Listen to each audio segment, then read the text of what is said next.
ओम शांति। रावण राज्य बनाम राम राज्य, इसका आज हम 13वां विषय करने जा रहे हैं। पवित्रता और प्रदूषण का छिपा हुआ सत्य। पवित्रता और प्रदूषण का छिपा हुआ सत्य कलयुग और सतयुग के बीच का अंतर। इस नश्वर भूमि में बहुत गंदगी है। क्या है? इस नश्वर भूमि में बहुत गंदगी है, बहुत ज्यादा गंदगी। उसका हम जानेंगे। आज की दुनिया में अशुद्धता और प्रदूषण, अशुद्धता और प्रदूषण जीवन का एक अपरिहार्य हिस्सा है। अपरिहार्य बोलते हैं जिससे कोई बचा हुआ नहीं। सभी में अशुद्धता और प्रदूषण भरा पड़ा, सब जगह। कोई ऐसी जगह नहीं है जहां अशुद्धता और प्रदूषण ना हो। पांचों तत्व, पृथ्वी, जल, अग्नि, वायु और आकाश, सभी अत्यधिक प्रदूषित हो रहे हैं। ग्रह का हर कोना गंदगी, मैल और कचरे से भरा हुआ। ग्रह का हर कोना गंदगी, मैल और कचरे से भरा हुआ है। यहां तक कि पशु और पक्षी भी प्रकृति के क्षरण में योगदान देते। प्रकृति का क्षरण क्या होता है? प्रकृति का खराब होना, दूषित होना, उसमें भी वो क्या करते हैं? अपना योगदान देते। हालांकि सबसे महत्वपूर्ण प्रभाव मानवीय क्रियाओं से आता है। मनुष्य जो क्रियाएं करते हैं उनसे ज्यादा प्रदूषित होता है। विशेष रूप से भोजन और उपभोग के नाम पर प्रदूषण में भोजन की भूमिका। प्रदूषण में भोजन की भूमिका। पशुओं को मारकर खाया जाता है, जिससे हिंसा, अशुद्धता और ये चक्र जो है ना शुरू हो जाता है, जो हमें कंपा देता है, डरा देता है, भयभीत कर देता है, जो प्रकृति और मानवता दोनों को नुकसान पहुंचाता है। खाद्य उत्पादन के लिए प्राकृतिक संसाधनों के विनाश से गंभीर पर्यावरणीय क्षति होती है। रासायनिक उर्वरक, कीटनाशक और आनुवंशिक रूप से संशोधित खाद्य पदार्थ, ये जितने भी केमिकल्स, रिफाइनरीज। हाँ जी। वो मांस खाने की प्रथा कहाँ से शुरू हो गई? वो तो उनके दिल में क्या आया कि मांस खाना शुरू कर दिया? वो तो हिंसक वृत्ति इतनी कैसी जागरूक हो गई? अभाव के कारण।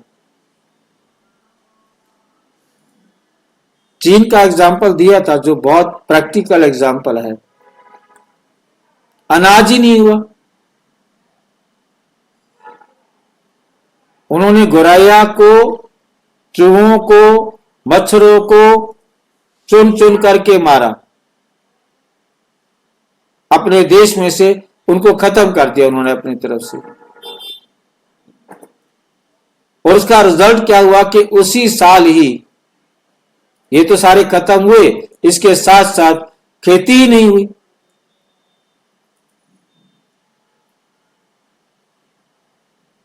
अनाज ही नहीं हुआ, क्या खाएं बताओ? 1955 में हुआ ना? हाँ जी, चाइना में। हाँ जी।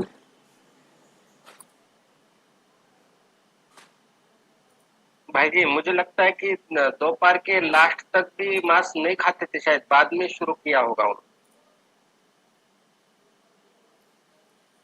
ये तो देखो भाई जी, अब ये विषय हमारी समझ से ज्यादा शोध का बात है कि हम शोध करने जाए, देखें कि कब से मांस खाना शुरू किया।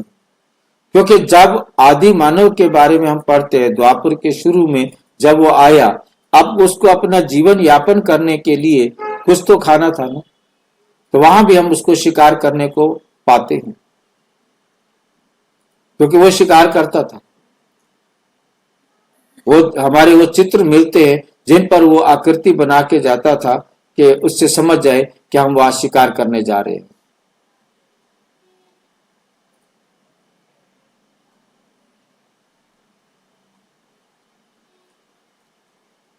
क्योंकि वो एकदम बैरन खड़े हुए थे भाई जी, जब इस धरती के टुकड़े हुए तो वो तो एकदम धरती के ऊपर खड़े हुए थे, कुछ भी नहीं था उनके चारों तरफ। कहां चले गए वो सारे महल, कहां चले गए वो मकान?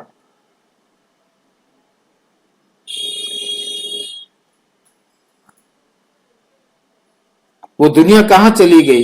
अब उन्होंने नदियों के किनारे, गुफाओं के किनारे, गुफाओं को जो पहाड़ों में अपनी नेचुरल बनी हुई थी, पहले तो वहां पर अपने आप को रोका।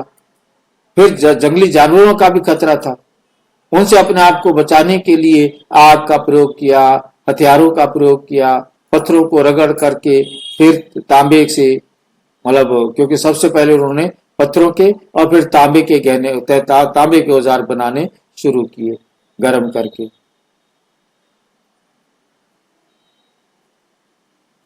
क्योंकि लोहा बहुत हार्ड था, लोहा तो उनको पता ही नहीं चला कि लोहे का क्या करे। ये तो अब जब तांबा नहीं मिला तो लोहे को ढूंढना शुरू किया, लोहे का यूज करना शुरू किया। आज हम लोहे का ही सबसे ज्यादा प्रयोग करते हैं। विषय अलग है, मतलब कहने का है कि उन्होंने क्यों शुरू किया, ये हमारा इसका मतलब नहीं है। खैर जोड़ भी सकते हैं, कोई ऐसी बात नहीं है। पर कहने का मतलब कि उन्होंने शुरू इसीलिए किया कि जो सतयुग के अंदर हमारे पास उपलब्धता इतनी अधिक थी और यहाँ उपलब्धता बिल्कुल भी नहीं थी।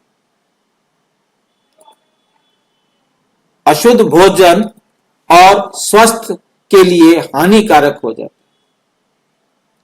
अब जिन चीजों को केमिकल्स डले हुए हैं, प्रिजर्वर्स डले हुए हैं, अब उन भोजन को आज सारी दुनिया खा रही है। कितनी दुनिया, देखिए कि आज जितने भी प्रोडक्ट मार्केट के अंदर मिलते हैं, सारे प्रिजर्वेटिव डाले हुए उनके अंदर। अब वो प्रिजर्वेटिव इतने हमारे लिए हानिकारक है, उसको कोई समझता ही नहीं। ये ब्रेड सबसे बड़ा हानिकारक है। जितने जूस बने हुए हैं, जितने खराब ना होने, दूध है, दूध को देख लीजिए कि दूध आप अपना गाय का निकालिए, 4-5 घंटे, ज्यादा से ज्यादा एक दिन बड़ी मुश्किल से निकालता है वो दूध, वो भी जब उसको अच्छी तरह गर्म करके रखा जाए तो। और ये दूध, आधा दूध तो खैर जो गाय भैंसों का आता है, वह तो आधे से ज्यादा दूध तो केमिकल का ही बन के आता है। और दोनों दूध मिक्स हो जाते हैं। अब आप सोचिए कि पहुंचने में वो दूध कितना टाइम लेता है। गाड़ियों से आएगा, पहुंचेगा, अब पहुंचने के बाद आगे प्रोसेस होगा, और प्रोसेस होने के बाद फिर वो पैक होगा, और पैक होने के बाद भी अब भी हर थैली के ऊपर 2 दिन की डेट डली होती है। एक दिन, कम से कम एक दिन में, मतलब उसी दिन निकला, उसी दिन यदि वो कंपनी में पहुंच गया है और उस दिन उसको प्रोसेस हुआ है और अगले दिन पैक बुक होकर के वो सप्लाई के लिए गया है, और उसके बाद 2 दिन की डेट और दी जा रही है, और यदि वो दूध उस 2 दिन के बाद भी यदि आपके फ्रिज में रखा हुआ है तो तीसरे दिन भी, चौथे दिन भी जल्दी से खराब नहीं होता।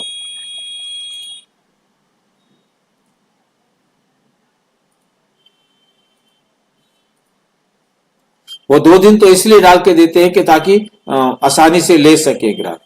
बाकी अब उसमें ये तो है नहीं कि प्रिजर्वेटिव तो इतने डालते हैं ताकि 3-4 दिन तक खराब ना हो। तो वो सारे के सारे प्रिजर्वेटिव हमारे लिए हानिकारक हो जाते हैं।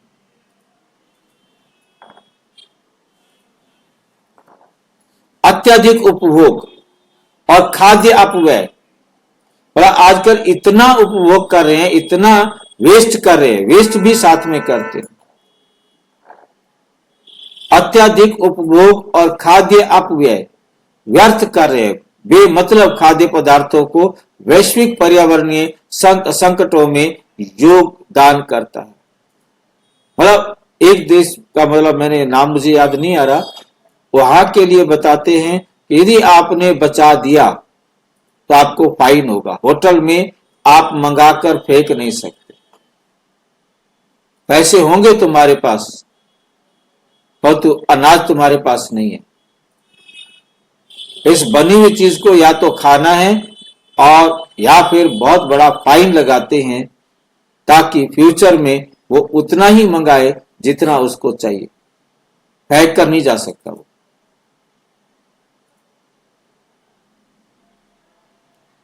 भोजन बहुत कीमती है, तुम्हें उतना जो लेना है जितना तुम्हें जरूरत है। और तो ये एक देश के अंदर सुना है मैंने, बाकी सब जगह नहीं देखा। उसका मैंने पढ़ा था कि उसका क्या नाम था मुझे याद नहीं आ रहा। खैर जो भी हो, मेन बात हमें समझनी है कि पूरे वर्ल्ड के अंदर ऑर्डर दे दिए जाते हैं, पसंद नहीं आया फेंक दो, दूसरा ऑर्डर कर दिया। पैसों की कमी नहीं है आज। संकटों में योगदान करते हैं। विपरीत, इसके विपरीत क्या है कि सतयुग शुद्ध और दिव्य भूमि। दुनिया इतनी गंदी है और इसके विपरीत दूसरी तरफ देखो कि सतयुग शुद्ध और दिव्य भूमि, सतयुग स्वर्ण युग और पूर्ण शुद्धता की दुनिया। वहां किसी भी प्रकार की गंदगी नहीं, अशुद्धता या प्रदूषण मौजूद नहीं। तत्व अपनी प्राचीन अवस्था में रहते हैं और दिव्य प्राणी देवता प्रकृति के साथ पूर्ण सामंजस्य में रहते हैं। आपस में कोई वैर, कोई दुश्मनी, कोई किसी को, प्राणी ऐसा नहीं होता जो किसी को दुख पहुंचाए। कोई पशु पक्षी भी किसी को दुख देने का काम नहीं करता। हवा ताजा और प्रदूषण मुक्त होती है। पानी क्रिस्टल साफ होता है, एकदम जरा भी उसमें प्रदूषण नहीं, और दिव्य ऊर्जा से भरा रहता है। पानी में भी दिव्य ऊर्जा रहती है। भूमि गंदगी, कचरा या क्षय से अछूती। किसी भी प्रकार का भूमि में गंदगी भी नहीं, कचरा भी नहीं, कोई भी रोग फैलाने वाली, एकदम अछूती। किसी भी प्रकार के दोष से या अभाव से अछूती, मुक्त है। देवताओं का दिव्य आहार क्या होता है? सतयुग के देवता असली वैष्णव हैं, जो मन और शरीर दोनों से शुद्ध हैं। उनका आहार पूरी तरह से सात्विक और दिव्य कंपन से भरा होता है। दिव्य मतलब व्यवहारों से, दिव्य गुणों से भरा होता है। उनके आहार की विशेषताएं क्या होती हैं? शुद्ध शाकाहारी आहार देवता केवल जीवन, ऊर्जा, प्राण से भरे पौधे आधारित खाद्य पदार्थ को सेवन करते हैं।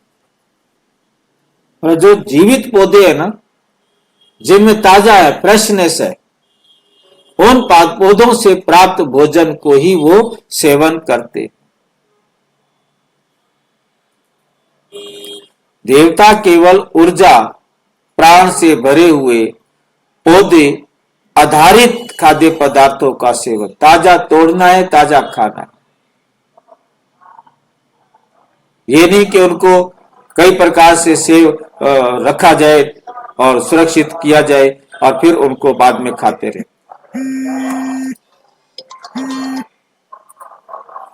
कोई अशुद्ध वस्तु नहीं। प्याज, लहसुन, बासी भोजन या अत्यधिक खट्टी वस्तुएं उनके भोजन में नहीं होती। राजसी आहार और तामसिक आहार उनके जीवन में, भोजन में नहीं होता है। प्राकृतिक ऊर्जा से खाना पकाना, लकड़ी जलाकर कोई भोजन नहीं पकाया जाता। लकड़ी को जलाया जाए और भोजन बनाया जाए,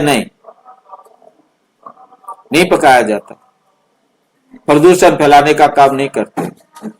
इसके बजाय सभी गतिविधियां सौर ऊर्जा का उपयोग करके की जाती हैं। सौर ऊर्जा को डायरेक्ट यूज करते होंगे, आपने देखे कि नहीं देखे, आपने देखा होगा एक बॉक्स आता था सौर का, सौर ऊर्जा से आप उसमें दालें बना सकते हैं, सब्जी बना सकते हैं, मतलब वो सारी ऊर्जा को डायरेक्ट जो है ना उसमें एकत्रित कर देता था।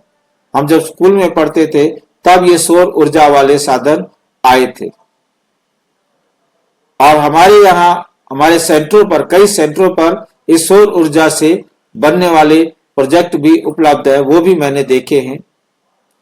उसमें क्या होता है कि सीधा, एकदम सीधा कढ़ाई पर रिफ्लेक्ट करते हैं, मतलब दो रिफ्लेक्टर लगाते हैं, एक सूर्य की किरणों को एक जगह पर केंद्रित करता है और वो उन केंद्रित की हुई किरणों को, मतलब शीशा जो है ना दूसरे उस पर डालता है, और वो इस प्रकार से डालता है कि वो सीधी अंगीठी के अंदर सीधे ऊपर की तरफ उठे।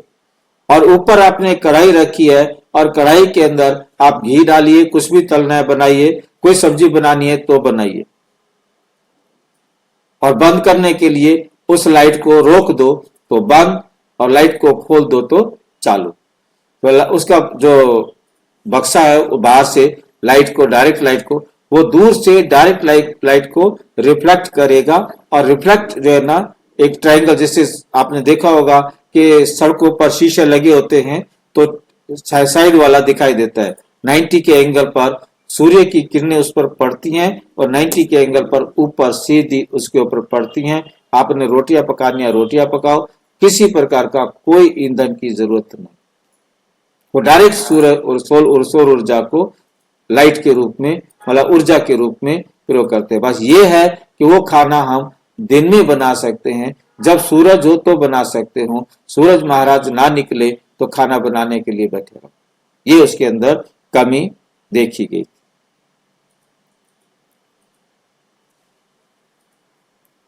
ऊर्जा का उपयोग करके की जाती है जिससे प्रकृति अप्रभावित रहती है। खाने की आदतों में अनुशासन, भोजन का सेवन बहुत शाही तरीके से, शांति से और अनुशासन के साथ किया जाता है, हमेशा समय पर।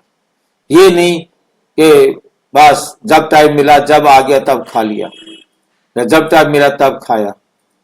हर चीज बड़े व्यवस्थित जीवन को एक लंबे समय तक बनाया जा सके, ताकि एकदम किसी भी प्रकार की ज्यादा ओवर ईटिंग भी नहीं और भूखा भी नहीं रहना। ईश्वरीय प्रसाद के रूप में भोजन, हर भोजन उच्च चेतना के साथ तैयार और खाया जाता है। ये यहाँ लिख तो दिया है, परंतु मेरे को ये फिर से अच्छा नहीं लगता। ईश्वरीय प्रसाद के रूप में, ईश्वर को तो वो जानते नहीं, सतयुग वाले ईश्वर को तो जानते नहीं, तो ईश्वर प्रसाद वहां कहां से आ जाएगा। वहां पर शांत मन से, स्वाभाविक रूप से उनकी एक संस्कार बन के जाएगा यहां से, जिस संस्कार के आधार से बहुत शांत मन से वो खाना प्राप्त करेंगे और स्वीकार भी करेंगे। उनके अंदर पवित्रता अपने अंदर है, प्रकृति के अंदर पवित्रता है, और उसको कोई भी इस प्रकार की ईश्वरीय शक्तियों को प्राप्त करने की इच्छा ही नहीं होती, पता ही नहीं होता, ईश्वर के बारे में वो जानते ही नहीं। ये सुनिश्चित करते हैं कि ये शरीर आत्मा दोनों को पोषण देता है। निष्कर्ष निकलता है, कलयुग गंदगी और अशुद्धता से भरा हुआ संसार है, जबकि सतयुग पवित्रता और पूर्णता की दिव्य भूमि है। अपने खान पान और जीवन शैली को बदलकर हम आज की दुनिया में भी स्वर्ण युग की पवित्रता की और चलन शुरू कर सकते हैं। सच्चे वैष्णव वे हैं जो आंतरिक और बाहरी दोनों तरह की पवित्रता बनाए रखते हैं। खुद को देवीय गुणों और सात्विक जीवन शैली के साथ जोड़ते हैं। प्रश्न बना हुआ है, क्या हम इस दुनिया की पवित्रता को बहाल करने और दिव्य जीवन जीने के मार्ग पर चलने के लिए तैयार हैं?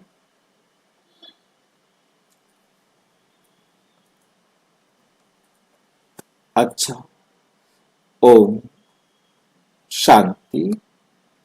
और विस्तार से जानने के लिए प्रजापिता ब्रह्मा कुमारी ईश्वरीय विश्वविद्यालय के किसी भी सेवा केंद्र पर संपर्क करें और यदि कोई प्रश्न है तो 9213106986 पर केवल टेलीग्राम करें। 9650692270 पर केवल व्हाट्सएप करें, फोन नहीं। ओम शांति।